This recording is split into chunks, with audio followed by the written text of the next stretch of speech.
So hello guys, this is Chetan Arun and welcome to my YouTube channel. So आज हम मिलने जा रहे हैं और इंटरव्यू करने जा रहे हैं super talented comedian and versatile actor mister Kanchan Pagare sir का।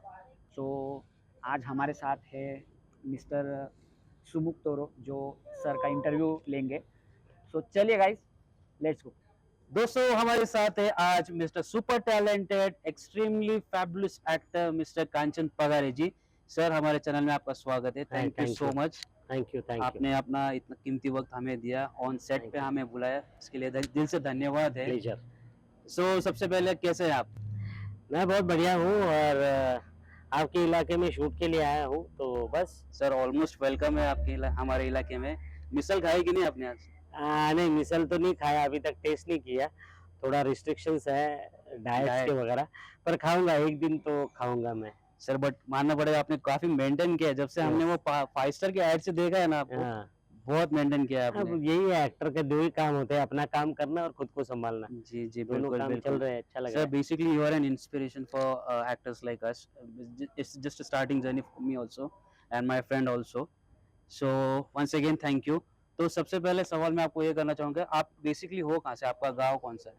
मैं बेसिकली नासिक डिस्ट्रिक्ट से हूँ। अच्छा। नासिक डिस्ट्रिक्ट में जो मेरा क्या कहते हैं उसको, दादाजी का गांव है, वो अलग है।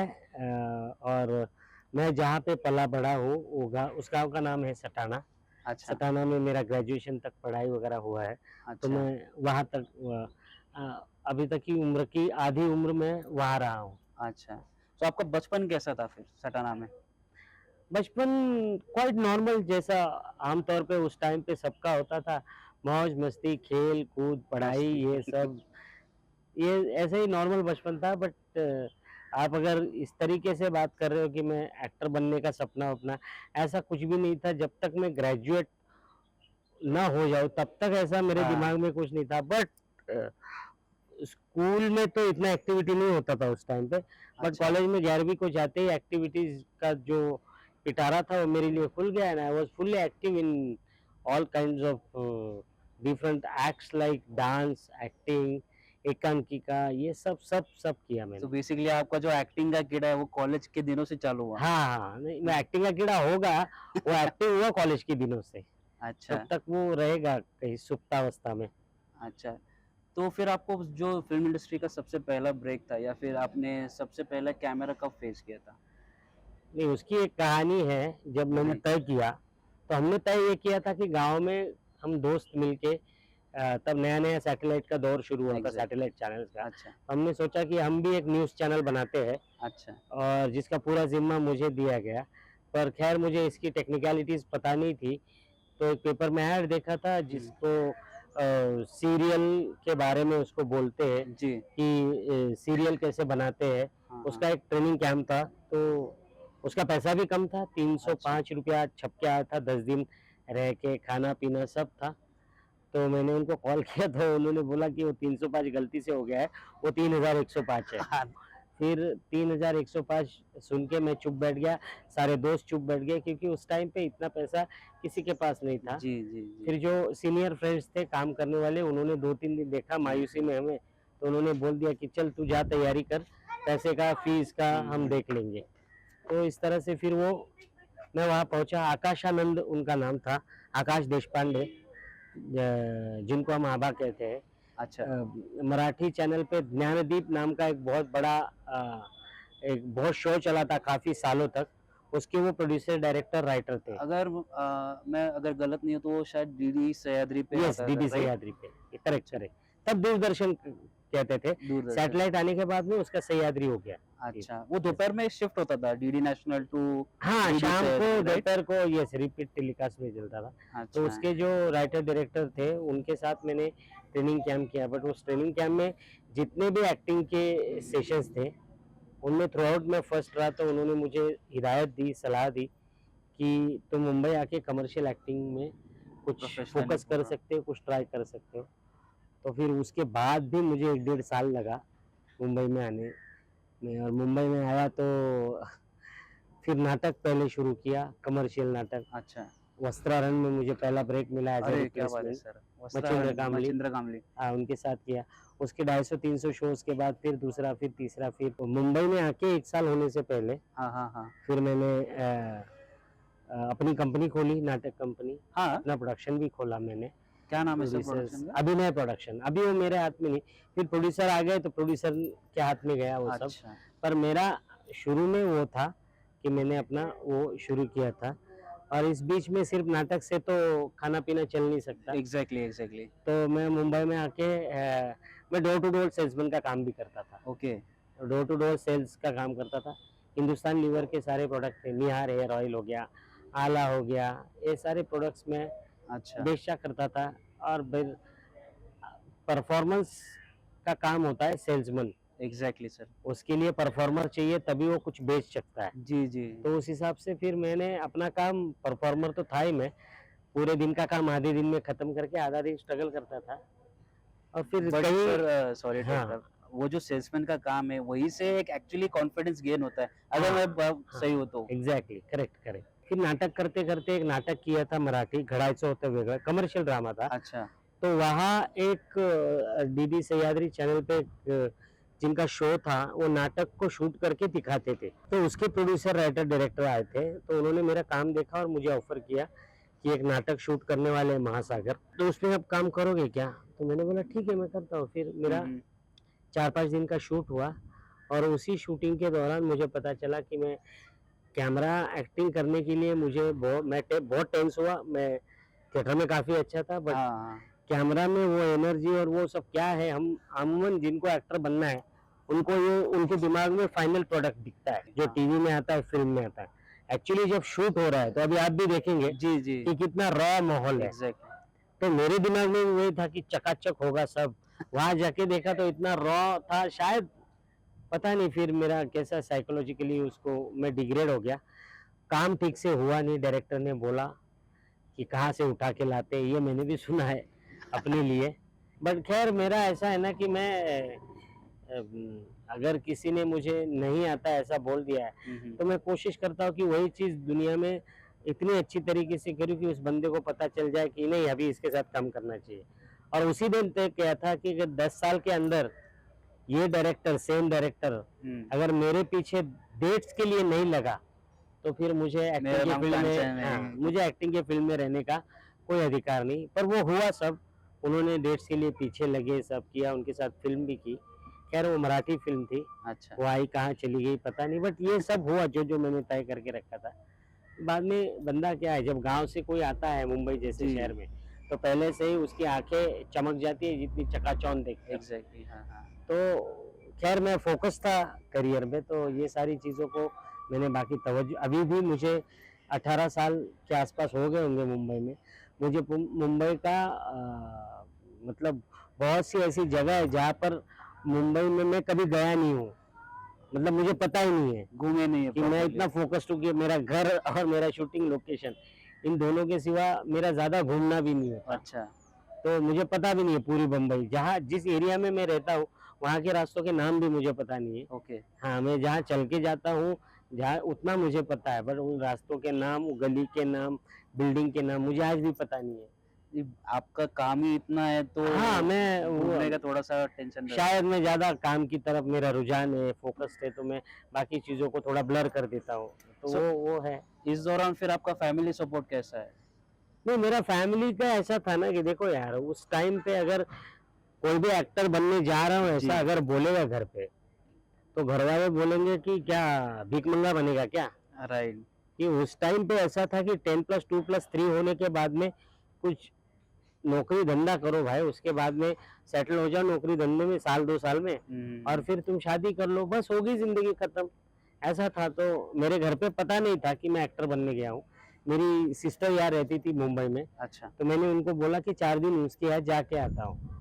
तो 4 दिन के लिए आया, तो मैं 6 महीने के बाद जब नाटक में काम करने लग गया तभी घर गया मैं। अच्छा और फिर घर जाके बोला कि मैं कमर्शियल नाटक में काम कर रहा हूँ। तो मेरे पिताजी उस वक्त थे, तो उनको बहुत अच्छा लगा। उनको पहले पता चल गया था मेरे जाने से पहले कि ये इतने बड़े मच्छिंद्र कामली जैसे बड़े एक्टर के साथ में जी। नाटक में काम कर रहे हैं। तो ही वॉज वेरी हैप्पी। उन्होंने मेरे लिए सफारी सूट सिलवा के क्या रखा बात था, है। जो अभी भी मैंने संभाल के रखा है। पिताजी तो नहीं रहे, पर उनकी याद में वो अभी भी मेरे बट पास सर वो एक ऐसा गिफ्ट देंगे आपके लिए Yes. जो लाइफ टाइम जी। आपको याद रहेगा यस या फिर आपके बच्चों को याद रहेगा। My father was well educated man. वो 72 के डबल ग्रेजुएट थे, तो अरे वो वाह। उस हिसाब से वो हमारी अपब्रिंगिंग ही वैसे हुई है हम्म। एजुकेटेड फैमिली में। तो अभी हम आए हैं सर के सेट पे। सर आपके आने वाले फिल्म का नाम क्या है? ये जो फिल्म हम शूट कर रहे हैं हम्म। इसका नाम तो खैर अलबेला आलम है। अच्छा। मेरे और 2 प्रोजेक्ट्स हैं। अच्छा। एक फरहान अख्तर जी के प्रोड्यूस की हुई उनके प्रोडक्शन की है अग्नि, क्या बात जिसमें है सर। प्रतीक गांधी है। हाँ हाँ हाँ। और एक दूसरी आएगी एटली जी है, उन वो प्रोड्यूसर है, उनके प्रोडक्शन की फिल्म है। उनके एसोसिएट है खलीज जी, उन्होंने अच्छा। डायरेक्ट की है। उसका नाम है बेबी जॉन, जिसमें वरुण धवन के ओ साथ है। वरुण धवन के साथ। अरे क्या बात है एग्जैक्टली सर। वो फिल्म भी मेरी आएगी। कॉन्ग्रेचुलेशन। यस सबसे इम्पोर्टेंट सवाल पूछना था, मतलब अब हमारे इंडस्ट्री में कैसा है कि हीरो जैसा चाहिए पर्सनालिटी, या फिर उसकी हाइट 6 फीट चाहिए, या फिर उनका लुक्स, या फिर कलर के ऊपर आप डिस्क्रिमिनेट करते हैं मोस्टली इंडस्ट्री में। मोस्टली कौन से भी इंडस्ट्री में अगर देखा जाए, तो आपने ये सिचुएशंस कैसे टैकल किए, वो अपना जो फियर था वो आपने कैसे ओवरकम किया?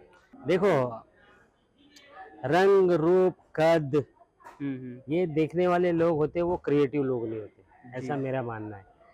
और ये चीज़ है, मैंने फिल्मी लाइफ के बदले में, फिल्मी लाइफ के अलावा मैंने अपने कॉलेज के दिनों में बहुत सही है, जैसे अच्छा। हाइट की वजह से, फिगर की वजह से जी। चिढ़ाते हैं लोगों को, मज़ा आता है। बट जैसे मैंने फिल्म इंडस्ट्री में एंटर किया ना, यही मेरी ताकत बन गया है। Exactly. ये लुक, ये हाइट, जी। ये फिगर, यही मेरी ताकत बन गई है। और उसी की वजह से शायद मेरा स्क्रीन पे अच्छा प्रेजेंस लोगों को बहुत बिल्कुल, पसंद आता है, बिल्कुल। ऑडियंस को पसंद आता है। अब मुझे लगता है, पहले तो बुरा लगता था, लोग चिढ़ाते थे, लेकिन अब मुझे ऐसा लग रहा था कि वो चिढ़ाते इसलिए थे कि उनको मज़ा आ रहा है, और वही मज़ा आज मैं उनको स्क्रीन पे होके दे रहा हूँ। जी। तो सबसे लेकिन अगर अगर आम ज़िंदगी में लोग ऐसे क्रिटिसाइज़ कर रहे हैं आपके रंग रूप कद से, फिगर से, तो मुझे लगता है कि ये लोगों ने करना नहीं चाहिए। साइकोलॉजी क्या है, कई बार मेरे जैसे बहुत कम लोग होते हैं, कई बार लोग डिप्रेस हो जाते हैं, बराबर। डिप्रेशन में चले जाते हैं, अपने आप को तकलीफ़ देने लगते हैं कि जी। कैसा मुझे भगवान ने बनाया, या फिर जिसने भी बनाया कि कैसा, या तो भगवान को गाली देंगे। तो मुझे ऐसा करता है, आम तौर पे लोगों को ऐसा नहीं करना चाहिए। किसी का व्यंग है तो उसको चिढ़ाना नहीं चाहिए, उसको तकलीफ नहीं देनी चाहिए। ऐसा मैंने तो अपना जो व्यंग था उसका तो मैंने फ़ायदा लिया, और मैं आज इस मकाम पे हूँ। हर किसी को फ़ायदा लेना पॉसिबल नहीं होगा, जमेगा नहीं। जी। तो ऐसी चीज़ों से लोगों को भी दूर रहना चाहिए। हर किसी में नुक्स तो है कुछ ना कुछ, बराबर है। कोई तो सर्वगुण संपन्न नहीं है, जी। सब जी। में तो है नुक्स। तो उस बात को सोचो, ऐसा मुझे लगता है। जी। जी बिल्कुल। सर ने जैसे कहा कि अपने आप को कभी कम मत समझना, भले ही आप दिखने में कैसे हो, आपकी हाइट छोटी हो, बड़ी हो, नाटे हो, मोटे हो, you have to be strong, you have to trust yourself. बिल्कुल बराबर है सर। Yes, correct. चलो सर, आगे अगले सवाल की तरफ बढ़ते हैं। जो आपका जो ऑडिशन का जर्नी था वो कैसा रहा? आपने कितने सारे ऑडिशन शुरुआती के दिनों में दिए? मैं बहुत सारे ऑडिशंस किए मैंने, बट हालांकि ये रहा मेरा पहला हुआ एडवर्टाइजिंग में अच्छा। ऑडिशन। तो जो पहला ऑडिशन हुआ था उसी में मैं सिलेक्ट हो गया था। वो ऐड था नवरत्न हेयर ऑयल के लिए। ओह।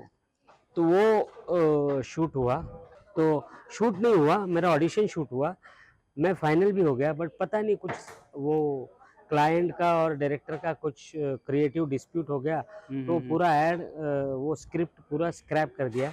तो वो कर नहीं पाया मैं। 2-3 महीने के बाद जो भी मैंने जॉब से पैसे कमाए थे उससे मैंने फ़ोटो शूट करके 2-3 महीने लगातार एड्स के लिए स्ट्रगल किया। ओके। उसके बाद में मुझे ऑडिशंस आया, पहले ऑडिशन में ही मैं सिलेक्ट हो गया है। ये अलग बात है कि वो ऐड बन ही नहीं पाया, पर मुझे एक कॉन्फिडेंस आया कि मतलब यहाँ अपने जैसे लोगों का ज़रूरत है, या इनका कुछ हो सकता है। बराबर। So I keep on giving auditions. तो ऑडिशंस देना जब शुरू किया तो उसके 2 महीने में पहला ऐड मुझे मिल गया, अल्पेनलिबे लॉलीपॉप। वो डायरेक्टर बहुत बड़े ऐड मेकर है, सीपी नाम है उनको, हम सीपी नाम से बुलाते हैं। जी। तो जिस प्रोडक्शन के लिए बनाया वो प्रोडक्शन भी बड़ा था, और उसी एक प्रोडक्शन में फिर जितने डायरेक्टर आज तक आए हैं, अभी हाल ही में जो नया डायरेक्टर है उसी के साथ भी मैंने काम किया। उस प्रोडक्शन में कम से कम मैंने 100 के करीब ऐड फिल्म शूट की क्या उसी बात है प्रोडक्शन के साथ में, और वो बहुत बड़े मेकर्स हैं। अच्छा। तो वो सब किया मैंने, और फिर ऑडिशन पे ऑडिशन बहुत दिए मैंने। अगर मैंने 500 ऐड किए होंगे तो मैंने 2000 ऑडिशंस भी किए होंगे। क्या बात है सर। ये रेशियो होता है।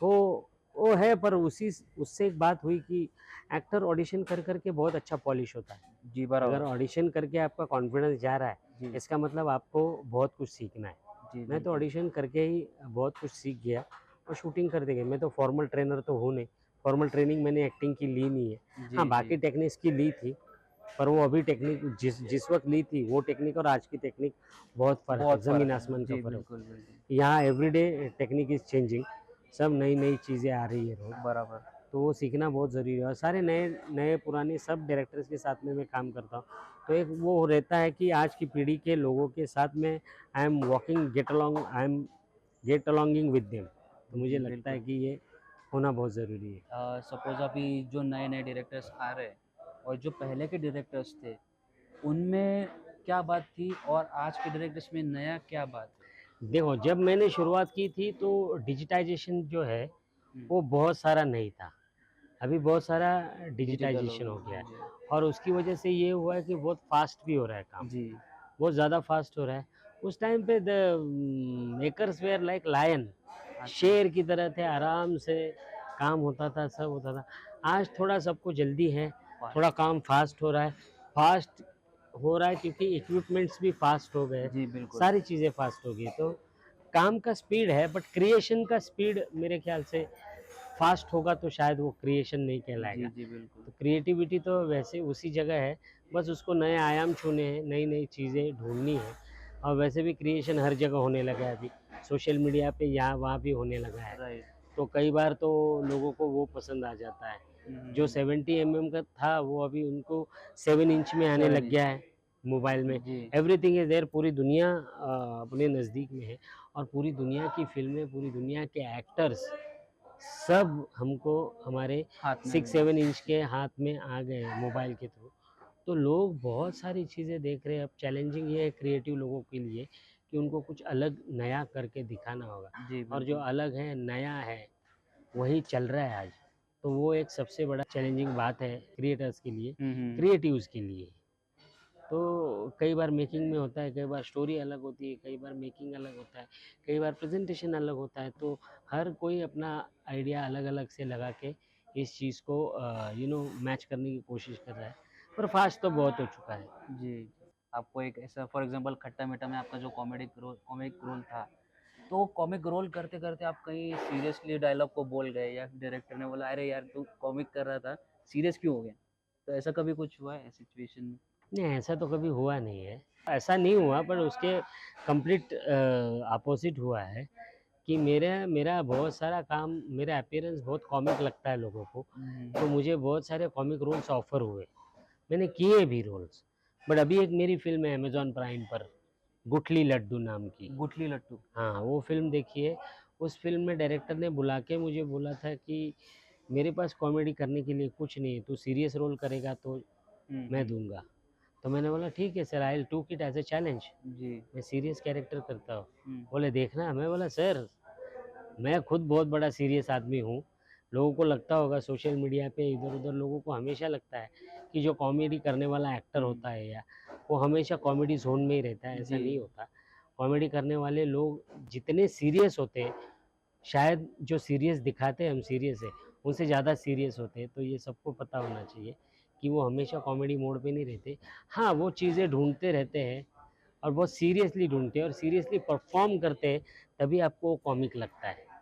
कॉमेडी करके कॉमेडी करके आप नहीं कुछ ज़्यादा पा सकते। जी। वो कॉमेडी होनी चाहिए अपने आप। राइट इतना राइट। सीरियसली करो कि लोगों को वो कॉमिक लगे। वो ऑन एंड ऑफ बटन जैसा स्विच होना एग्ज़ैक्टली। तो चाहिए। वो गुठली लड्डू देखिए, उन्होंने बोला कि बहुत सीरियस रोल है। हम्म। मैं बोला सर, मैं चैलेंज लेता हूँ। मैं बहुत सीरियस बंदा हूँ, और मैंने किया और बहुत लोगों ने सराहनीय की और बहुत सारे लोगों ने बोला कि अरे! आज तक तो हमने ऐसे रोल में देखा ही नहीं था आपको, आज पहली बार देख रहा हूँ। उनको काफ़ी पसंद वो आया। अप्रिशिएट किया होगा बहुत। हाँ, और जिनको भी देखना है वो अमेज़न प्राइम वीडियो पे देखें, गुठली लड्डू फ़िल्म। सर अब खट्टा मीठा की हम लोग बात कर रहे थे, हुँ। तो खट्टा मीठा की जर्नी कैसी रही? वो भी mister Priyadarshan director if I am not जी, रॉन्ग। जी, जी। वो ऐसा दौर था कि मैं प्रियन जी के साथ में लगातार 6-7 महीने तक शूट कर रहा था। अच्छा। मेरा एक ऑडिशन हुआ था एक फ़िल्म के लिए, जो एक बहुत सीरियस इशू पे वो फ़िल्म कर रहे थे, वो इशू था ऑनर किलिंग ऑनर लड़कियों के का। लिए, हाँ, अच्छा। तो उसके ऊपर एक बिहार के बैकड्रॉप पे एक फ़िल्म, एक कहानी वो डायरेक्ट कर रहे थे, जिसके प्रोड्यूसर अजय देवगन थे। फिर उसमें बहुत सारे एक्टर थे, अक्षय खन्ना थे, परेश रावल थे, शायद बिपाशा वो बासु। आक्रोश आक्रोश, आक्रोश आक्रोश, फ़िल्म थी। आक्रोश फ़िल्म थी। तो उसमें कई एक पुलिस वाले का एक छोटा-सा होमगार्ड का कैरेक्टर था। उनको लगा कि अपीयरेंस में ये ठीक-ठाक लग रहा है, तो उन्होंने मुझे कास्ट कर लिया। मैंने जी, ऑडिशन किया था, मुझे कास्ट किया और किया, बट उस फ़िल्म में मैंने कभी कॉमेडी नहीं की, जो नॉर्मल था वो किया। बट अच्छा, समहाउ प्रियन जी पारखी नज़र वाले डायरेक्टर हैं, बिल्कुल। तो उनको पता चल जाता। ऑफसेट जो हमारी मस्ती चलती थी, शायद उन्होंने चुपके से देख लिया होगा, और उसके तुरंत बाद वो फ़िल्म 1 महीना हमने शूट की। फिर 3 महीने का गैप था, क्योंकि अजय देवगन और परेश रावल की आती थी तुम कब जाओगे। हाँ, हाँ, ये हाँ, उनके प्रोडक्शन की फ़िल्म थी, उसका सारा प्रमोशन और वो रिलीज़ और सब रिलीज़। था। तो 3 महीने आक्रोश के लिए गैप था, तो उस 3 महीने में सर ने ये फ़िल्म शूट करने के लिए ली, खट्टा-मीठा। जी, वहाँ से फिर मुझे उठाया, यहाँ दिया। तो I have performed it very seriously. But कुछ लाइनें ऐसी हैं कि जिससे पब्लिक को बहुत हँसी आती है, और वो वन लाइनर बन चुकी है आज, बहुत सारी उसकी, उस फ़िल्म की लाइनें। ये अब कैसे टूटा ये? नीचे गिरा के। वो तो मेरे को भी मालूम है। शिल्पा शेट्टी का लगन हो गया भाऊ। तो हम लोग क्यों रोए? वो उसकी तकदीर है। तू काम कर जाके, चल। शिल्पा शेट्टी का ब्याह हो गया है। मेरे पास मेरी एक कमर की चेन है, सोने की है। अगले हफ्ते तक काम चल जाएगा लगता है। सोने की चैन, उसमें तो आराम से 1 सवा महीना निकल जाएगा। दो ना। ये आपके कमर की चैन है? हाँ, that is a good film. Satellite में बहुत चली, सिंगल स्क्रीन में बहुत चली। टीवी में, सैटेलाइट में इतनी चली है कि पब्लिक आज भी उसके सर पीछे आज भी पागल देखते है। हैं। आज भी आज देखते भी हैं। देखते हैं। फुल्ली टाइम पास, अच्छा मैसेज देने वाली एक क्लीन मूवी है। जी। तो सोचना चाहिए लोगों को कि ऐसी क्लीन कहानी वाली, जिसमें सब मसाला है, हुँ, हुँ। फ़िल्म रहेगी तो पब्लिक आएगी। कोई भी लैंग्वेज, कोई भी हो, मराठी हो, हिंदी हो, कोई भी लैंग्वेज हो, ऐसी जी, अगर क्लीन फ़िल्म है, तो पब्लिक आती है, देखती है, उसको सर पे उठाती है। ओके। सर आपका एक्सपीरियंस कैसा रहा फिर वो लेजेंडरी टीम के साथ?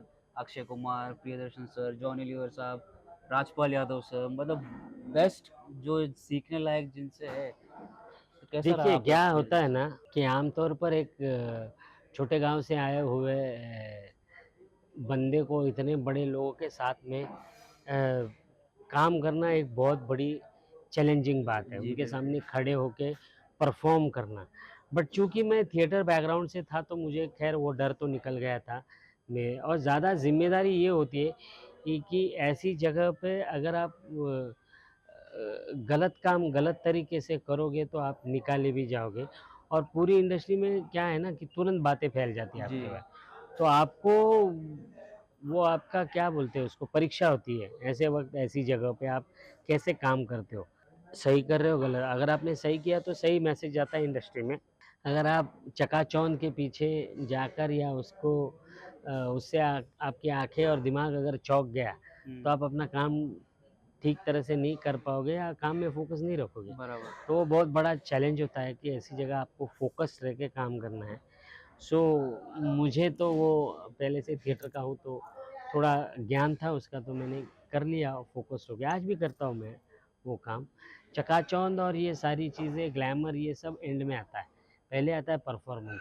जी, आप परफ़ॉर्म करोगे तो आपको ग्लैमर में मिलेगा, बट वो लास्ट में बात। लास्ट में बात। पर अमूमन लोग उसको पहले सोचते हैं। हुँ, हुँ, ऐसा हुँ। नहीं है, मैं जान चुका हूँ इस बात। मेरे को एक्सपीरियंस से ऐसा पता चला कि ये बाद वाली चीज़ है, और नहीं भी आई तो कोई बात नहीं, काम अच्छा होना बहुत ज़रूरी बिल्कुल, है। बिल्कुल। ग्लैमर आता रहेगा। एंड में अभी एक एक दो सवाल और है। तो जो हमारे जैसे फ्रेशर्स एक्टर है, जो इंडस्ट्री में आना चाहते हैं या फिर ग्रो करना चाहते हैं, तो उनके लिए आप मैसेज क्या देंगे? इंडस्ट्री में आना चाहते हैं का मतलब, आप समझो, आप है इंडस्ट्री में। हुँ, आज हर गाँव में एक फ़िल्म बन रही है, जी, आप हो इंडस्ट्री में। हर गाँव की अपनी एक अलग फ़िल्म इंडस्ट्री है। आप इंडस्ट्री से दूर नहीं हो। इंडस्ट्री का मतलब सिर्फ़ हिंदी में काम करके बड़ी पिक्चर में काम करना नहीं होता। छोटी जगह भी आपने अच्छा काम कर लिया, तो बड़ी जगह पहुँचने से आपको कोई रोक नहीं कोई नहीं रोक सकता। सकता। तो जो आपका काम है, वो कंसंट्रेशन और फ़ोकस रह के करो, नॉलेज लो, पढ़ाई बहुत ज़रूरी है। अगर आपको डॉक्टर इंजीनियर बनना है तो हम पढ़ाई करते हैं, उनकी तो किताबें हैं। जी, एक्टर बनने के लिए बहुत सारी पढ़ाई करनी पड़ती है और उसकी कोई एक किताब नहीं है। दुनिया का जितना नॉलेज है आप बटोर लो, पढ़ लो, पढ़ाई करो, सोचो, जितना स्ट्रेच कर सकते हो अपनी सोच को स्ट्रेच करो, तो अपने आप अपने अंदर से एक अच्छा एक्टर परफ़ॉर्मर निकलेगा, जी, जो फिर आगे एक्टर कहाँ जा सकता है। तो पढ़ाई करना बहुत ज़रूरी है। क्या होता है, बहुत सारे लोगों को लगता है कि जिसको कुछ काम नहीं आता, वो फ़िल्म इंडस्ट्री में जाता है, ऐसा नहीं है। यहाँ हर चीज़ के लिए एक अलग पढ़ाई है पढ़ाई और हर चीज़ का एक अलग स्पेशलिस्ट है। जी, तो वो स्पेशलिटी आपकी एक्टिंग में भी होगी, होगी। तो बहुत सही होगा और आप जल्दी पहुँच जाओगे इस जगह आप जल्दी पहुँच जाओगे। हेलो फ्रेंड्स, चेतन अरुण इनका चैनल है ये, इसको लाइक कीजिए, सब्सक्राइब कीजिए, फॉलो कीजिए, बहुत जगह स्प्रेड कीजिए और मेरा इंटरव्यू बहुत बहुत ज़्यादा बड़ी संख्या में देखिए और दिखाइए। Thank you.